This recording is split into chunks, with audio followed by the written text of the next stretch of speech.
I was resigned to the slow and inexorable creep of ageing. Not knowing any different, I accepted it as normal. My name is John, I'm 62 and I now consider myself a lifter for life. For a number of years, it was increasingly difficult for me to rise from a kneeling position without using support of some kind. I mostly put that down to being obese, although I did know that loss of muscle mass was common as one ages. I was very concerned that I had entered the spiral that results in eventually needing help to toilet, bathe and dress. I was resigned to the slow and inexorable creep of ageing. Not knowing any different, I accepted it as normal.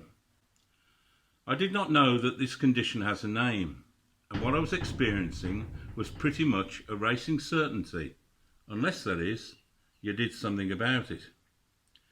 Enter Chris Tiley's ebook, Never Too Old to Lift. It was serendipity really that day when his sponsored advert popped up in my Facebook feed. I bought the book and was astonished to find that my personal struggle has a name, sarcopenia.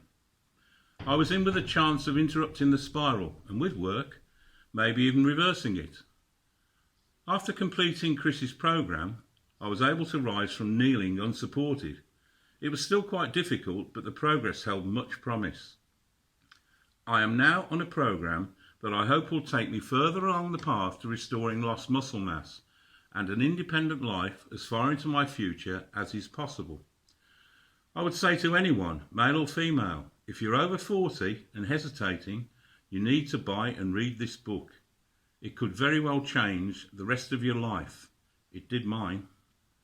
There is an increasing weight of anecdotal evidence and studies that indicate that progressive resistance training is beneficial for a host of conditions, such as type 2 diabetes, osteoporosis and depression.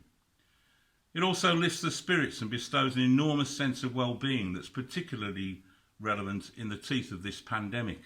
I have been motivated to restore lost muscle mass and to normalise my body weight. I'm seeking to become the best version of myself I can be at my age. I've taken the before pictures. I hope that the after pictures will follow soon. I'm lucky to have a small holding with a barn, which I've been standing in while recording this. I'd like to show you briefly around it. I built a small gym. I made a lot of the equipment myself, this squat rack, the bench at the far side there, and the dumbbell rack. And I work out here 2 or 3 times a week. My name is John, I'm 62 and I'll never be too old to lift.